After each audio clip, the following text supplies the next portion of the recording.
I'm super happy to present to you on website stuff. So you heard all that musical stuff. I had about a year and a half of experience as a software developer. It was kind of an interesting time in my life. I had just moved to Boulder.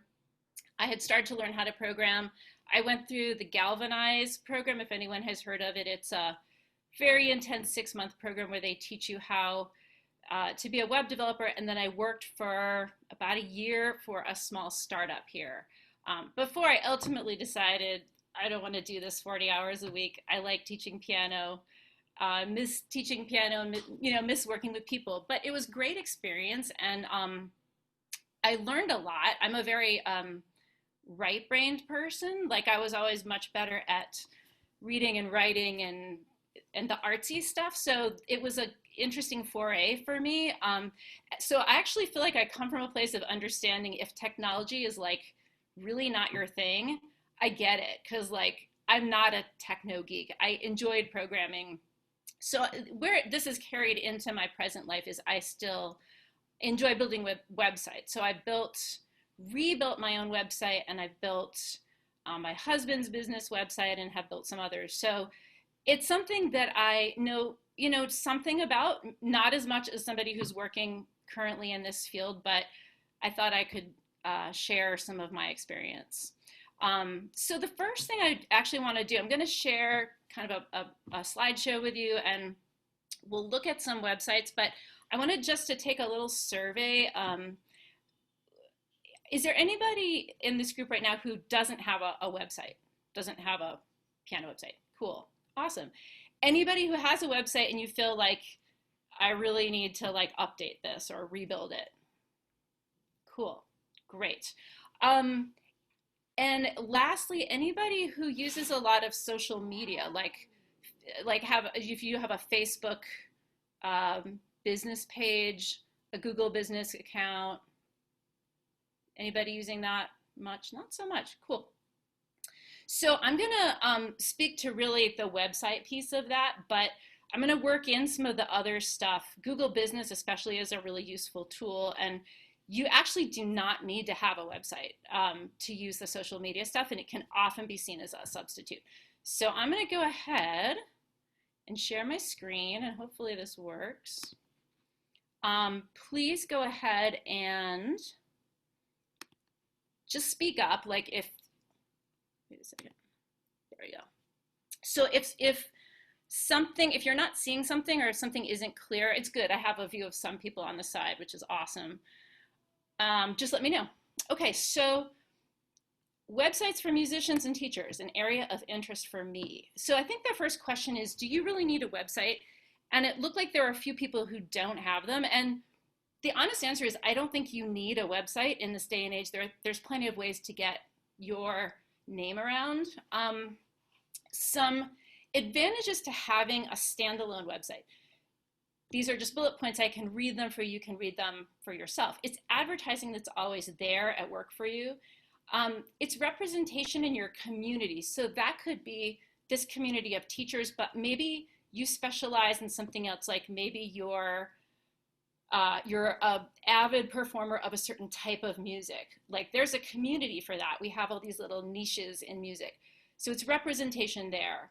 A website is an online resume. So anybody who goes to your website can see what you're up to.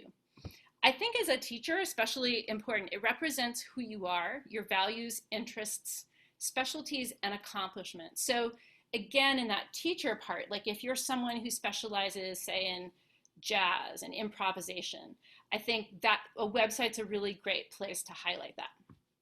Websites can be important because they can have e-commerce features. So meaning your website can generate income from you. If there's stuff that you sell, or if you are, you're scheduling students online and having them book and pay you, your website can help take care of that for you. So in general, I just think any more information that a prospective student can see before they make that phone call or send you an email is a good thing.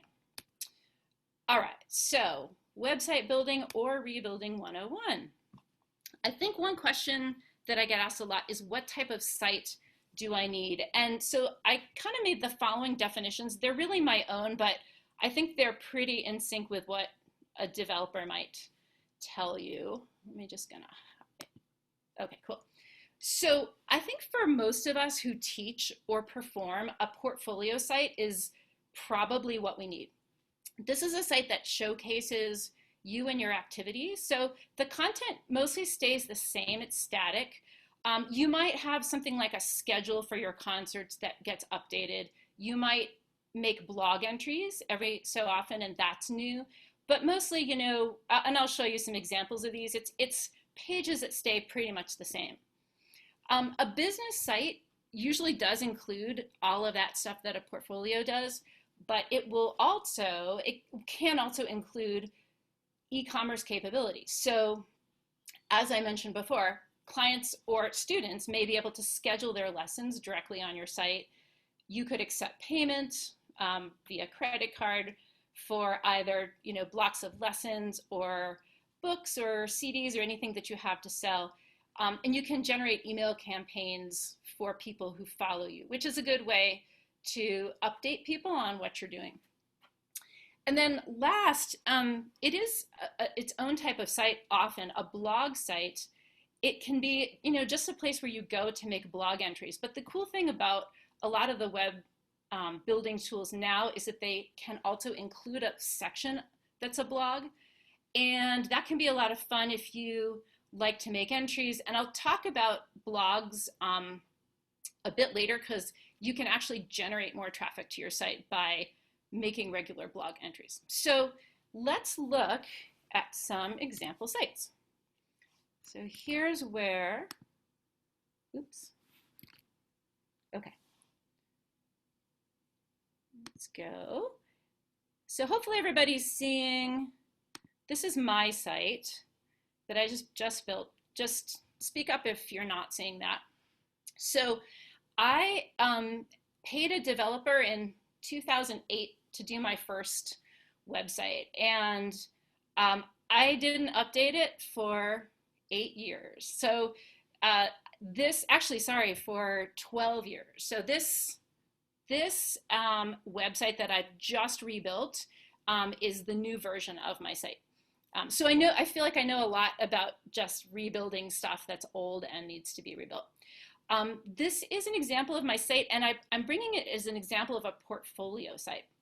So I am not yet using any e-commerce features, even though this technically could be a business site. My homepage just has, you know, like an introduction. If I scroll down, there's a little news blurb about something that I did on CPR. And then I have a little news blurb about online lessons, because that's pretty current. If I go to the sections and I'm just hovering over these, I have a lot of experience as a performer and as a teacher, but at this time in my life, I'm doing a lot more teaching. So I wanted to highlight my teaching a bit. So I have Learn, and this is a little folder. It includes pages, online piano lessons, theory and ear training. So for a prospective student, they could check out those pages.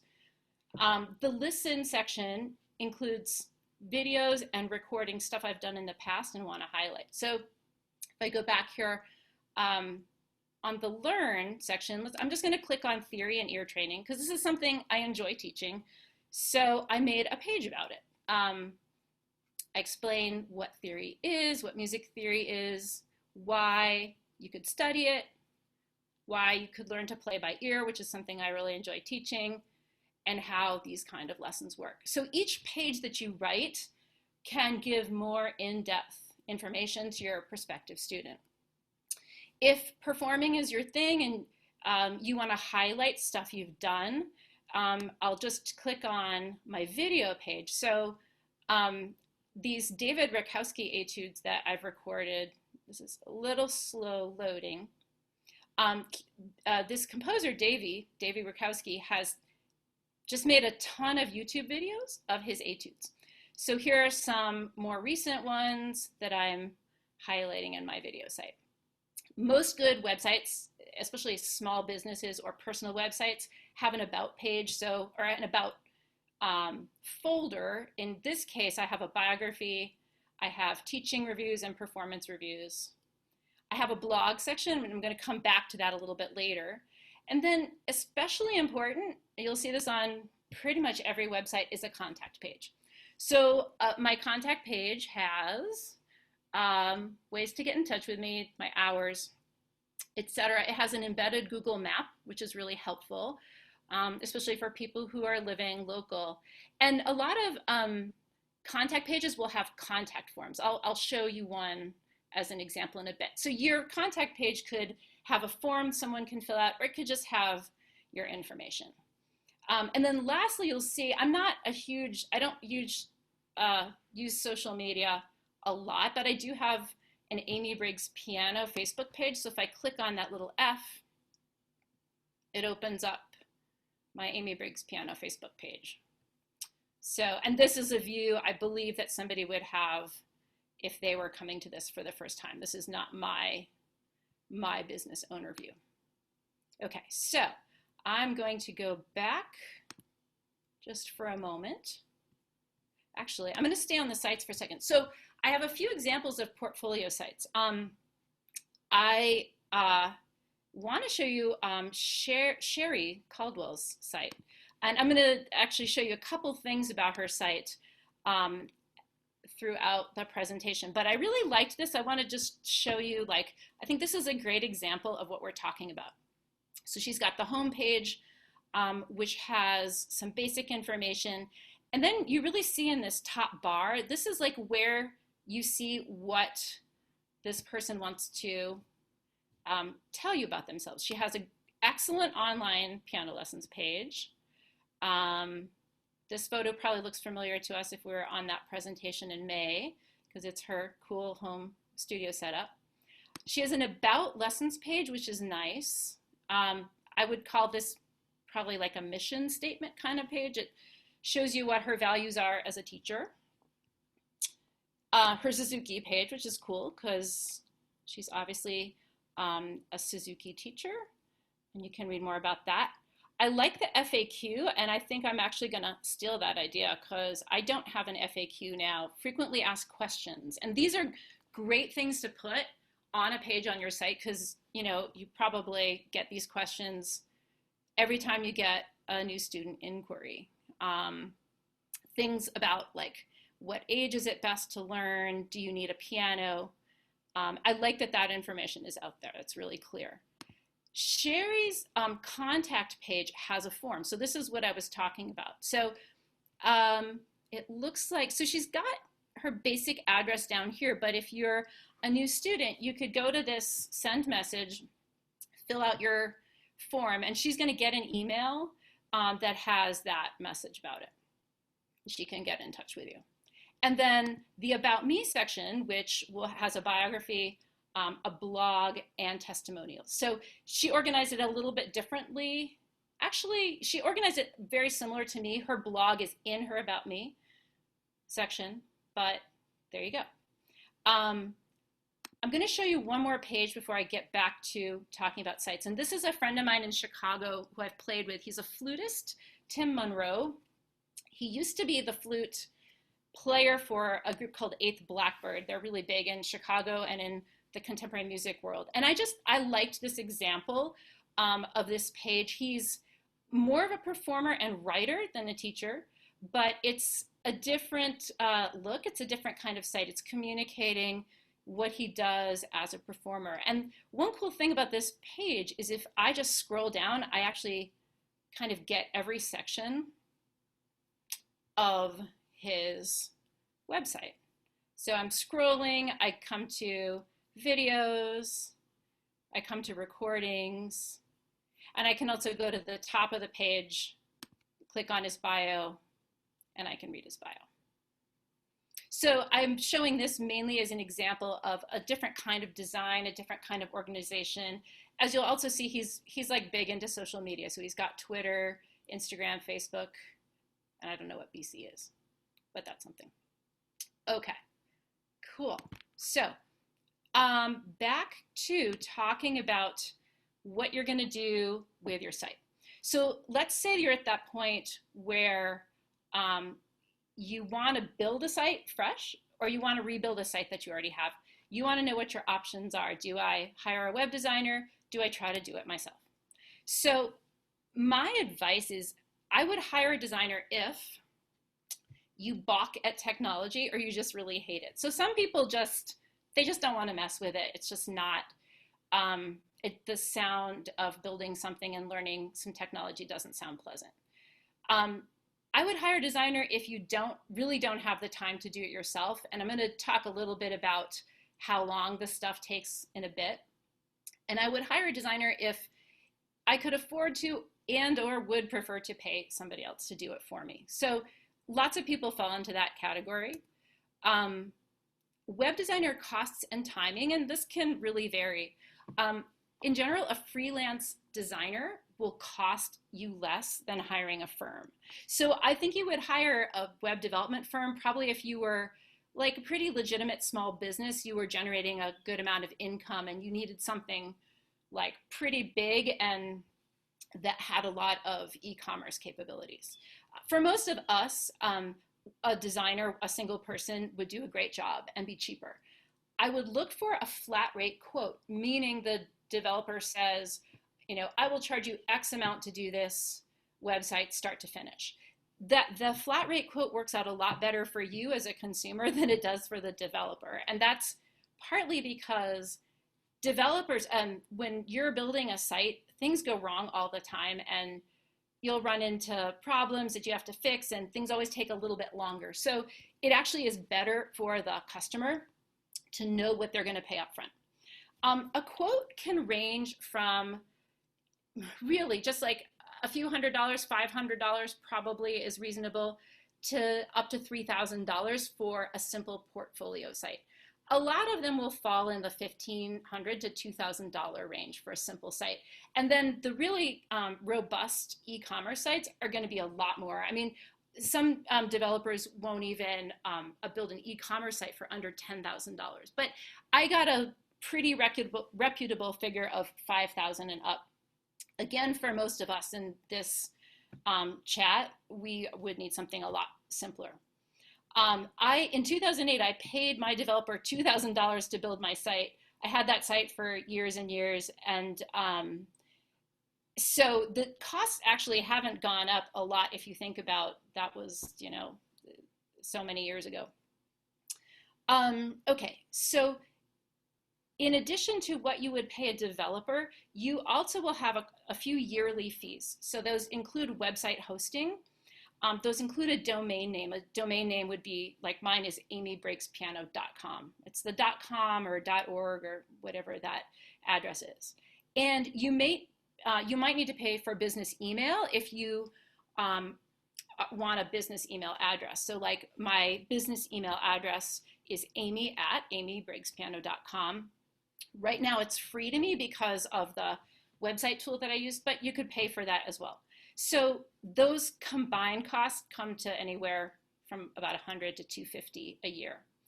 And in terms of time that it takes, this can really vary, but really most good designers, if they have all the information they need, they can get a simple site up and running in a couple weeks, 2 to 3 weeks. This is provided you have given them like all the copy that you want, like the wording that you want on the different pages, and photos and videos and that kind of stuff. They need that stuff, but otherwise they can actually make the site in that amount of time. So do it yourself if you actually enjoy technology, or you're just curious and you have some patience. So there's so much that you can do by yourself. And if you've built your own site, you already know that. This is not news to you. I'm going to talk about the tools in just a minute. I would do it yourself if you have some time to spend, and especially if you really want to get your hands in the clay and you want the site to be exactly how you want it. I would do it yourself if you want to save money, because you'll save a lot of money doing it yourself. Okay, so do it yourself costs and timing. Depending on the website building tools you're gonna use, you can actually keep your costs fairly low. So a really low ballpark figure could be between $100 and $300 to build and launch your site. That's super, super cheap, and that will it'll be a little trickier, maybe time-wise, to do it that cheap, but you can do it. That figure, again, doesn't include the cost of things like professional photos, videos, or recordings, anything that you want to have on your site that you don't already have and you have to pay for. Your domain name will cost about $15 a year, depending on where you go to get it. And your hosting will cost between $100 and $200 a year. So I'm going to talk about some tools for website building. And for me, this was the fun part because I can show you a little bit about what the difference between these tools. Full disclosure, there are a lot of tools out there. There's GoDaddy, there's Weebly, Wix. I'm not going to talk about those. I'm just going to talk about two that I know well, which are Squarespace and WordPress. Squarespace is my favorite tool right now. I would consider myself a Squarespace developer, meaning that if somebody hired me to do a website, I would use this tool called Squarespace. I like it because it's clear, modern, and it uses templates. I'll explain what that is in a moment, but they're very intuitively designed. They're just, for me, they look clean and easy to use. Squarespace is cool because you can pay for everything under one roof. So let's say you don't even have a site now and you don't even have a domain name. You can actually do that all from Squarespace, not for a lot more money than doing it kind of in different pieces. Squarespace has really good documentation, meaning if you are trying to do anything as you're building, or even just build your site in general, they have tutorials that will walk you through it, both written and videos. So there's always a way to look up what you're trying to do, and it's really pretty clear. So I think Squarespace is pretty accessible if you're a lay person and you haven't built a site before. If your developer is using Squarespace, as a lot of them do, it's actually going to be easy for them to transfer the controls to you. So what that means is if you hire someone to build you a site, at some point you're going to have to change some stuff on that site, or you may want to edit something or add something to some of the text that you have. You're going to need to know how to do it, and Squarespace is very easy in that way. So there are a wide range of templates on Squarespace, from portfolio to those business e-commerce sites. And another cool thing is if you go to Squarespace, you can actually start building a site free, and they give you 2 weeks to do it. After that 2 weeks, you would have to commit to a subscription, but it gives you a chance to try it out and see if you even like the process. So I pay $216 yearly for my business site, which includes the hosting, and I believe it also includes my domain name because that was transferred over when I redid my site. So that's one yearly fee, which I think is pretty reasonable for what the site does. WordPress is a tool that I have some experience with, not a ton. I have not built a WordPress site. I have maintained WordPress sites. And WordPress is huge. It's been around for a long time. A lot of developers use it. And my first site in 2008 that someone built for me was a WordPress site. So on WordPress, it's free to build a site. You will pay for hosting from a separate hosting company. You'll pay for your domain name and any plugins and extensions that are not free. The plugins and extensions are just something that WordPress uses as you build your website. They're like Lego pieces. So you have like a blank canvas and you kind of plug in these little Lego pieces to build the pages on your site. So most of the templates and plugins on WordPress are free, but not all of them are.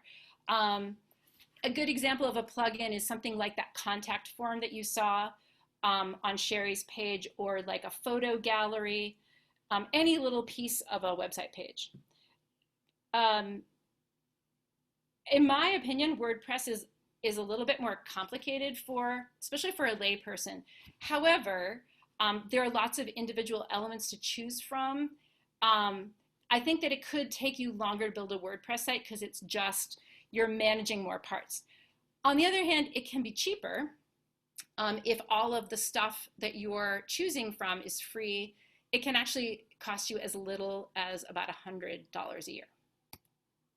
So just lastly, Squarespace versus WordPress. If you were sitting down today and deciding for one of them, I'd probably recommend Squarespace to you, and you could play around with both of them and other tools as well. I think Squarespace is more intuitive. I think it actually has better documentation and instructional videos. However, if you want something really custom, you may have more freedom with WordPress. I have actually a student who's a piano student, but she's a health coach, and she built her site on WordPress because she just wants lots of articles and she wants it to look a certain way. She had more success with that. Both of these tools can be used by complete newbies with success if you're just a little bit of patience, if you have some patience. Okay, so this part, I'm going to make sure we're kind of on time. I'm going to talk about generating traffic to your site because this is really important. It's great to have a website, but if no one ever looks at it, it's, you know, not doing its job. So you've built or rebuilt your site. How do you use it to generate more business?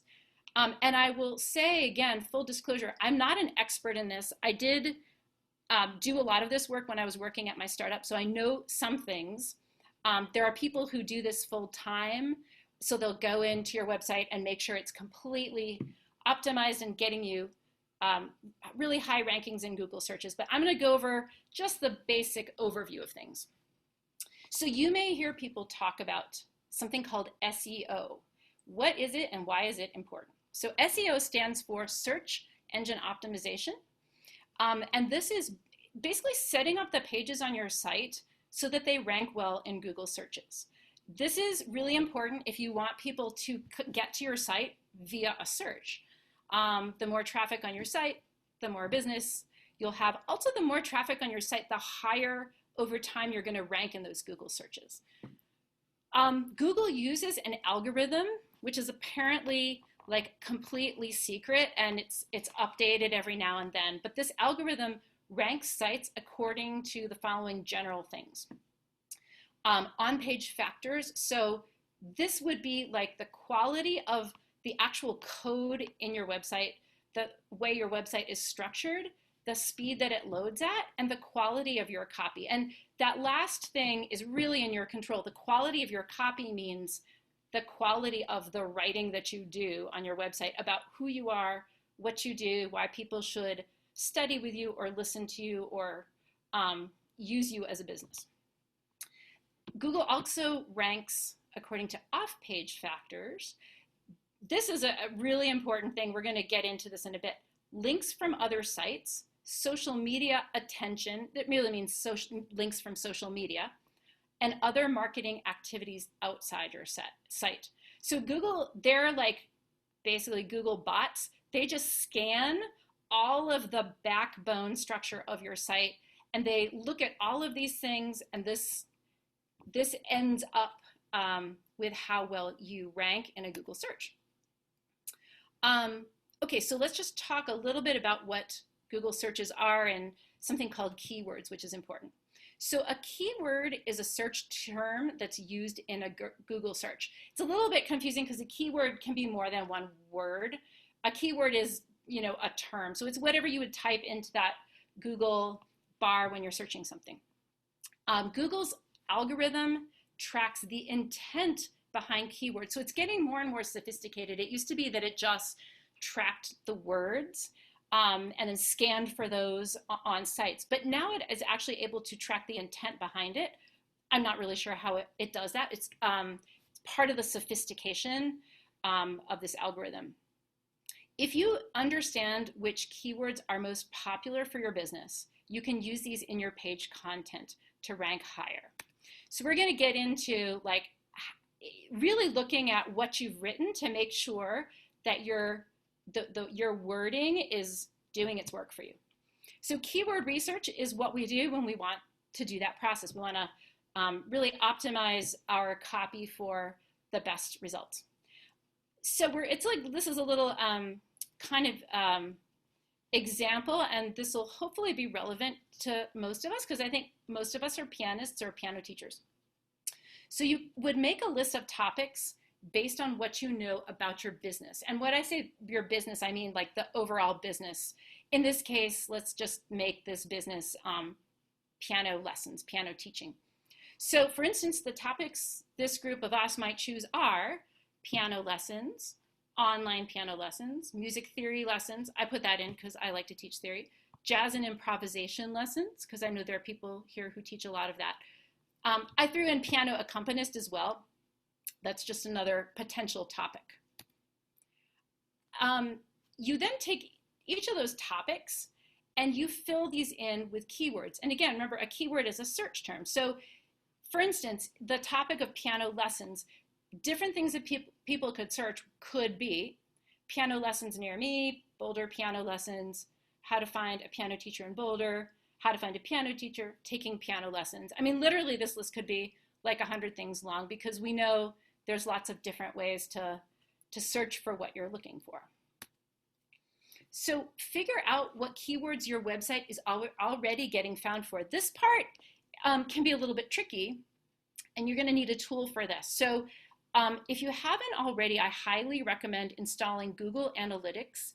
It's free. I believe you just need to have a Gmail or Google account.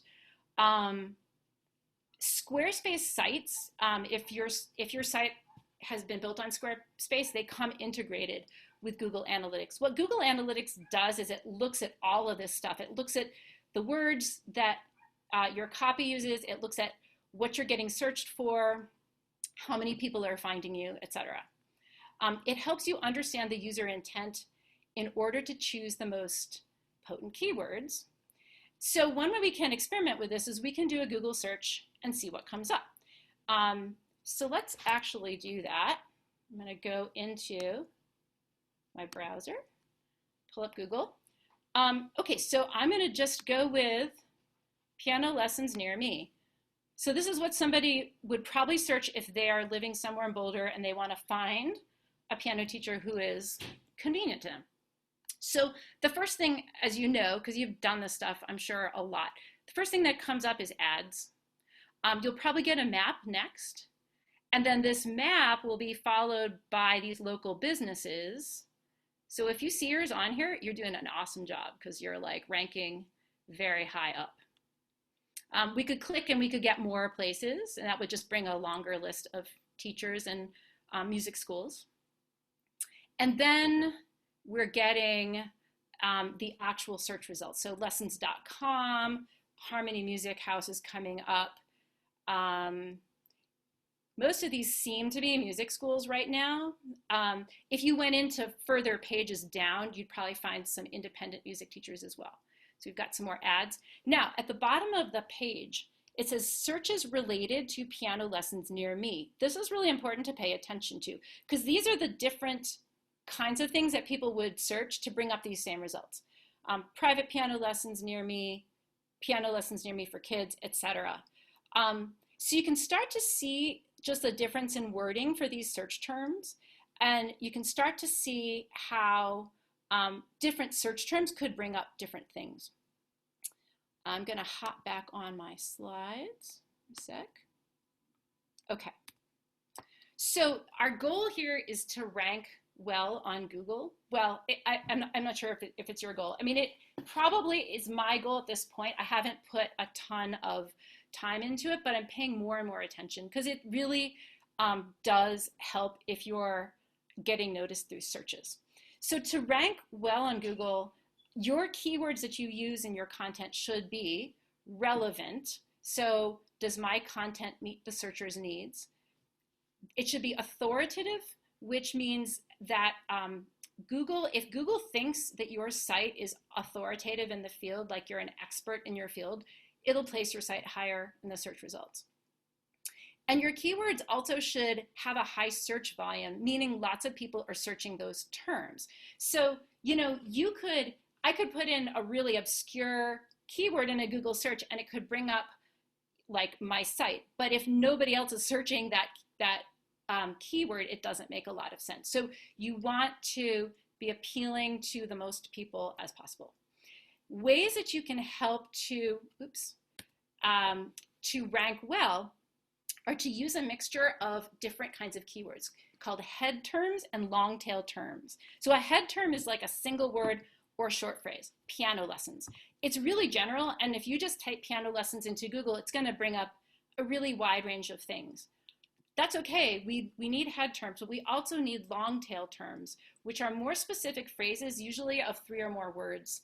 And those are going to get into the specialty areas. So piano lessons for beginners, or piano lessons in South Boulder, for instance.